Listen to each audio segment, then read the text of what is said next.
Hello there, you're watching Alt24 News. Coming up next in our news program.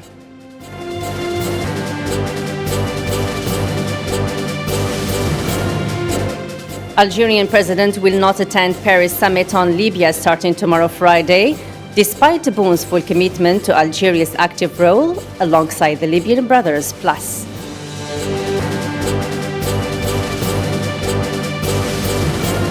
The Saudi-led military coalition in Yemen said its forces are redeploying in line with its strategy to support Yemeni forces.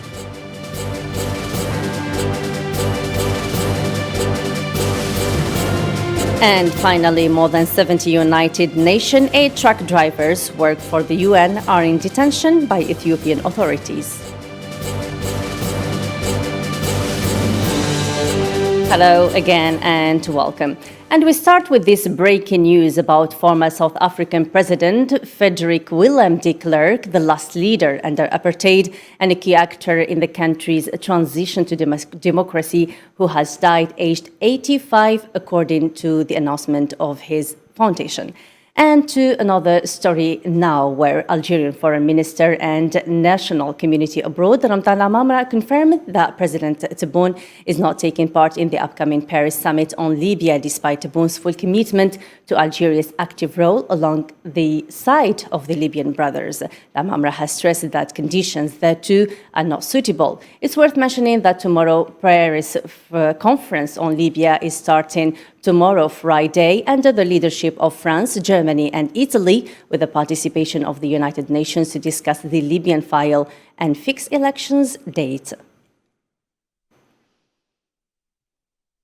The petrochemical industries project launched or concluded between Algeria and Turkey, which had been forgotten for years. This project is made to take advantage of the oil wealth and break the hesitation about making developments in this field. Let's follow this report. Algeria is now Turkey's largest liquefied gas supplier and fourth largest liquefied petroleum provider. The multiple meetings in Algiers and Ankara, as well as the various forms of cooperation between the two countries, allow the energy collaboration to serve as a starting point for cooperation between the two parties. Regarding the exportation of hydrocarbons in Turkey, Algeria is the first exporter of liquefied gas for Turkey, and it's the fourth liquefied petroleum provider. Turkey is attempting to become a Sonatrach platform for marketing its products in Europe. Sonatrach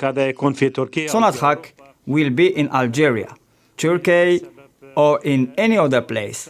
The thing is not only about having commerce to only one merchandise, but to have the potentials and chances in order to make a variety of merchandise in the market.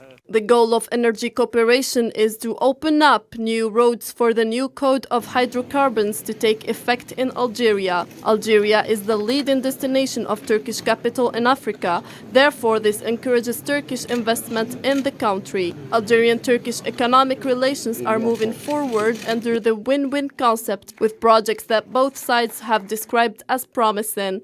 It all begins with energy, iron, fabric, and construction materials. Its objective is to reach the health and service sectors.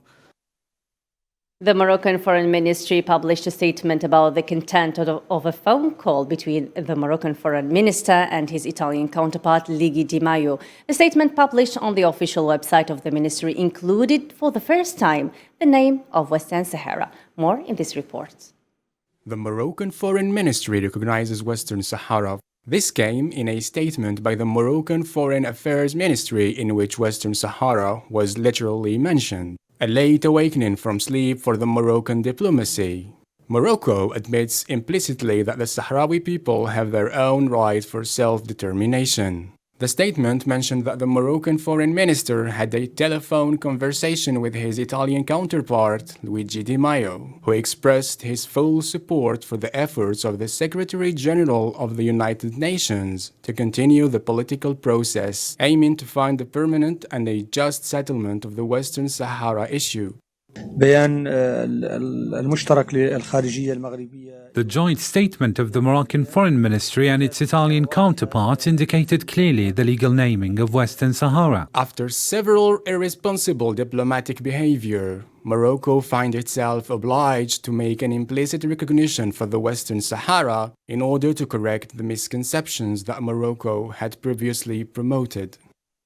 The crisis in Sudan is still witnessing policies and strife between the parties after the army commander Abdel Fattah al-Burhan overthrew the government of Abdullah Hamdouk.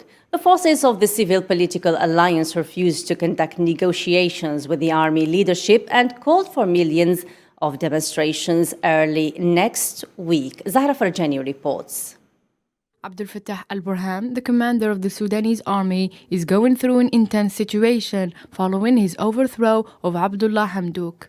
The Forces of Freedom and Change announced their rejection of al-Burhan's decision resulted in illegal measures, a matter that further complicates the political crisis in the country. The forces of the Civil Political Alliance said they reject the decisions of the transitional presidency as they denied in a statement their meeting with former Prime Minister Abdullah Hamdouk or with the leadership of the Sudanese army. The same statement included their expression of full support for protesters and strikes, calling for million rallies against the coup on the 13th and the 17th of this month. With the development of the political situation in Sudan, the UN Security Council holds today an emergency consultation session at the request of the United States and 5 member states in an attempt to pressure the return of the civilian government amid growing divisions that threaten the security of Sudan. The United Nations announced that more than 78 truck drivers work for the UN were in detention by Ethiopian authorities. The trucks were heading northwards, carrying food supplies, where they got arrested in Sahara for unknown reasons. Islam Sidi reports. Amid high tensions that Ethiopia is currently witnessing, another incident comes to worsen the situation in the country, as truck drivers carrying food supplies heading to the north of the country are held in custody. The United Nations presenter stated that 72 truckers work for the World Food Programme were held in Sahara. Only 15% of essential aid has been able to pass through Sahara to Tigray since mid-July. This comes alongside with the new procedures letting the authorities to hold anyone suspected of supporting terrorist groups without a warrant. According to the UN, millions have been internally displaced due to conflict in Tigray, which may turn to a humanitarian disaster. The government announced last week a 6-month of state national emergency due to the growing concerns about the advancement of Tigrayan fighters towards the capital. The Saudi-led military coalition in Yemen said that its forces are redeploying in line with its strategy to support Yemeni forces. Let's follow this report. The Saudi-led coalition in Yemen mentioned Wednesday that the redeployment of its troops have occurred in step with its strategy to give a boost to Yemeni forces. The troops weren't withdrawing, the declaration added. This came after a long queue of the kingdom's military was observed moving on Tuesday from the Burayka military base to the port of Aden. A spokesman for the Saudi-led coalition, General Turki al-Maliki, told Reuters that the Saudi withdrawal from South Yemen was baseless and unfounded. Maliki added that motion and redeployment of troops based on operational and tactical assessment was a normal operation for all military forces around the world. In a related context, the Security Council agreed to include 3 Houthi military leaders on the blacklist. This exposes them to a worldwide asset freeze, travel, and arms ban. Iraqi Prime Minister Mustafa al-Kadhimi launched the campaign of a reconstruction program of Iraq, starting from Baghdad to the rest of the country's territories. Ayadi Usama reports. Shortly after the cowardly terrorist assassination attempt of the Prime Minister Mustafa al-Kadhimi in the early hours of Sunday, the latter went on a visit to some of the streets of Baghdad on Wednesday, where people showed their support and wishes to the minister after his survival. The Iraqi government office, based on al-Kadhimi's decision, called for a reconstruction campaign of the city starting from Al-Sadr district, as he showed concern for the people and listened to their worries. All districts of Baghdad made in green zone area witnessed wide and violent riots by election result opponents who went in clashes with security forces on Friday. According to the media office of the Iraqi Prime Minister, the reconstruction of Baghdad is a gateway to reconstructing the whole country. Mustafa al-Kadhimi inspected the progress of the restoration, cladding, and tiling work initiated by the municipality of Baghdad and the service departments. Iranian authorities freed a Vietnamese tanker which was held by the Iranian soldiers in the Gulf of Oman in October. According to the American Associated Press agency, satellites showed liberating the tanker, contrary to stories in which Iran stated that it had refused an attempt by the U.S. Navy to loot Iranian oil forcibly, whereas Washington has denied the accusation. Sid Islam reports. After a controversial story that was stated by Iran claiming the Islamic Revolutionary Guards prevented an act of oil stealing by the United States Naval Force in the Sea of Oman, relating the U.S. Navy act as terrorist, whereas the American Pentagon sees the story fabricated. The Vietnamese tanker sails again heading to Oman's Gulf after being released by Iranian authorities, according to the tanker trackers, which report shipments and storage of oil online. Satellite images by the American Associated Press showed the tanker departure from Bandar Abbas Iranian port, and the tank trackers declared that the tanker Sothis was emptied after it had carried 70,000 oil barrels. Iran held an extensive military drill east of the Strait of Hormuz and in the Sea of Oman earlier this week. This incident coincides the resumption of talks for Iran nuclear deal with the world powers on November 29th in Vienna. Washington has often accused Iran by its provocative acts, especially in Hormuz Strait.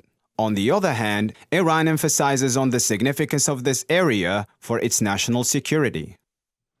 The unusual movements of Russian troops near the border with Ukraine has moved Washington to ask Moscow to clarify their presence, warning Russia not to repeat the grave mistake it made in 2014, which sparked a war in eastern Ukraine. Let's follow this report. Washington called Moscow for clarification on what it described as unusual movement of Russian forces near the Ukrainian border, warning Russia not to repeat a huge mistake that caused the conflict in eastern Ukraine in 2014. Pentagon spokesman John Kirby demanded an explanation from Russia for its abnormal military activities near the Ukrainian border. During a joint press conference with his Ukrainian counterpart, Dmytro Kuleba, in Washington, U.S. Secretary of State Anthony Blinken expressed concern. We're concerned by reports of unusual Russian military activity near Ukraine.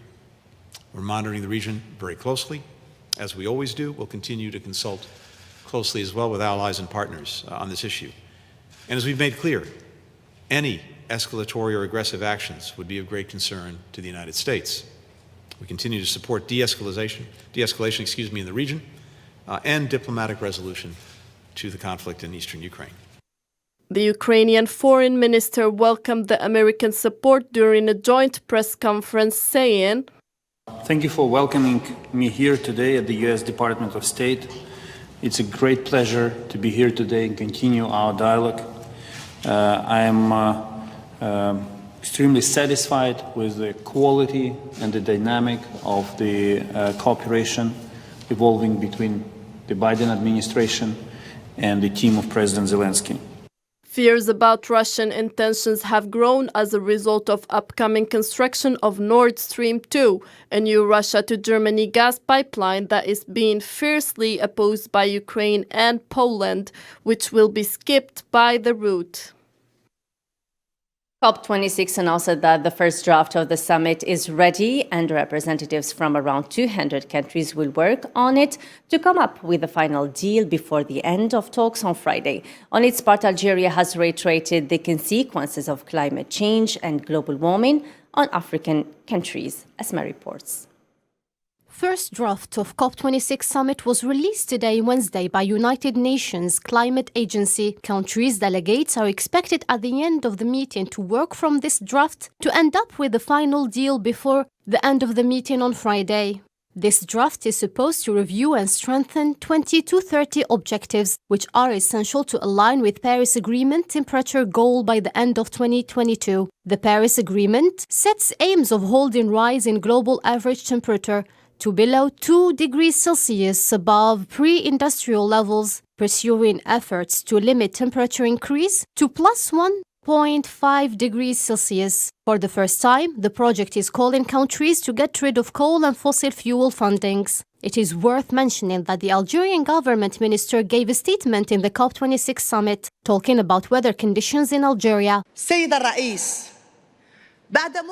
Mr. President, after 6 years of including the Paris Agreement, effects of climate change continue to intensify. In contrary to many countries of the world, Algeria suffers from the aggravation of extreme weather phenomena, such as the unexpected rise in average temperatures and heat waves.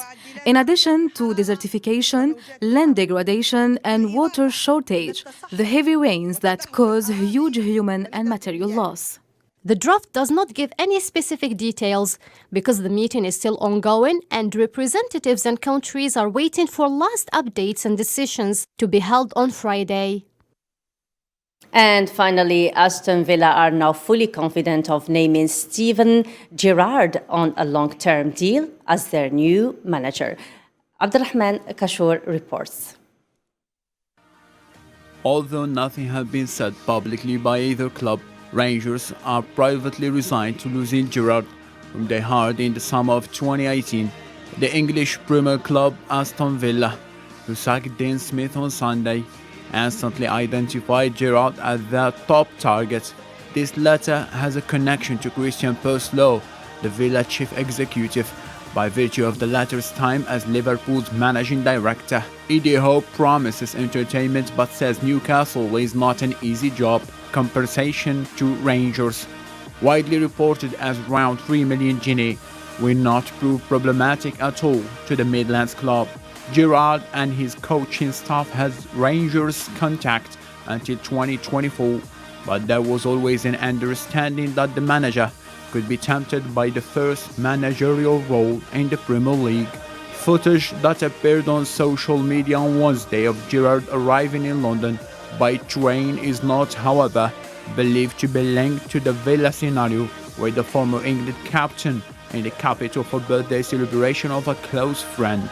Rangers' hunt for a new manager is likely to focus on out of 4 candidates, with Giovanni Van Bronckhorst and Frank Lampard among those under consideration by the reigning Scottish champion. Rangers currently lead Celtic by 4 points in the Scottish Premiership, with their next fixture at League Cup semi-final against Hibernian on the 20th of November. Gerrard's exit will keenly felt by Glasgow's Blue Half after he ended up a decade-long wait for a top their title in May. Rangers have also progressed to the latter stages of the Europa League in consecutive seasons. However, traces of frustration felt by Gerrard have been visible this season. And here we are, just moments before ending up this report. Aston Villa delighted to announce Steven Gerrard as the new coach for the new season. And before we finish, let's have a reminder of our main top stories. Algerian president will not attend Paris summit on Libya starting tomorrow Friday, despite Tebboun's full commitment to Algeria's active role alongside the Libyan brothers.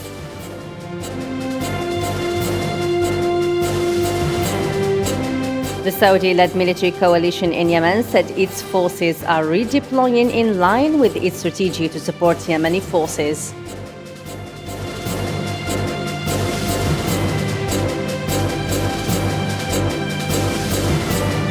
More than 70 United Nations aid trucks drivers work for the UN are in detention by Ethiopian authorities.